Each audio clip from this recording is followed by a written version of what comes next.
So hi guys, सबैजना सन्चै हुन्छ होला नि है। सो यो भिडियो बनाउनु गइरहेको के भने हेर्दा हेर्दै नेपाल छोडेको पनि 3 वर्ष भइसक्यो आज। पत्तै नहुने समय बितेको त। अस्ति भर्खर देशबाट बाहिर गयो भने केही गर्न नसक्ने जस्तो लाग्थ्यो। अहिले यो देशमा 3 वर्ष बितेको पत्तै भएन। सो जो सरकारको देशमा आएर गर्छु भन्ने आँट चाहिँ हुनुपर्दो रहेछ, गर्न सकिँदो रहेछ। पहिले आफूलाई पनि लास्ट डर लाग्थ्यो क्या, नेपालबाट क्यानाडा आउँदाखेरि ल काम नपाइएला कसो होला, कोही पनि आफ्नो छैन, आफन्त कोही छैन जस्तो लाग्थ्यो। तर आइयो, साथीभाइ बनाइयो, कामसाम खोजियो, तर आश चाहिँ कसरी गर्नु हुँदैन रहेछ है अर्काको देशमा आएर चाहिँ। लाइक लिटरली आफू स्ट्रङ चाहिँ हुनुपर्दो रहेछ क्या, किनकि यहाँ डिसिजन लिदिने कोही पनि हुँदैन अनि सबै कुराको डिसिजन आफै लिनुपर्छ।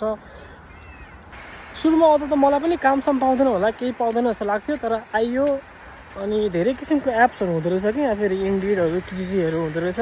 अनि त्यहाँबाट एप्लाई गरिसकेपछि मजाले पाइँदो रहेछ कामहरू चाहिँ। काम पाउनको चाहिँ टेन्सन हुँदैन रहेछ। लाइक मान्छेहरू भन्छ नि, धेरै कुरा सुनिरहन्छ काम पाउन गाह्रो हुन्छ भनेर, तर आफूले एफोर्ट गरेर खोजिसकेपछि काम पाउँदो रहेछ क्या। अनि त्यस्तो ह्याकरबाट काम खोज्दा, त्यस्तो एप्सहरूबाट ह्याकरबाट काम खोज्दाखेरि मैले के एउटा थाहा पाएँ भने मेन काम खोज्ने चाहिँ एउटा च्याट जिपिटी।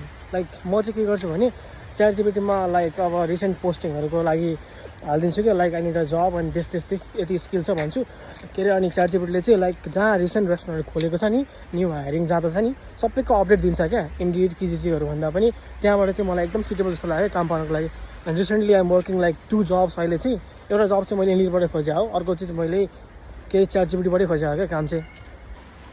त्यही हो, सबैले आफ्नो स्ट्रगल चाहिँ गर्नुपर्दो रहेछ। ठाउँमा आइसकेपछि आफ्नो स्ट्रगल हुन्छ, अब त्यो त भइहाल्यो।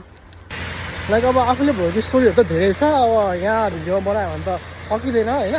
बिस्तारै बिस्तारै अब बनाउँदै जान्छु म पनि अलिअलि गर्दै, हेरौँ के हुन्छ।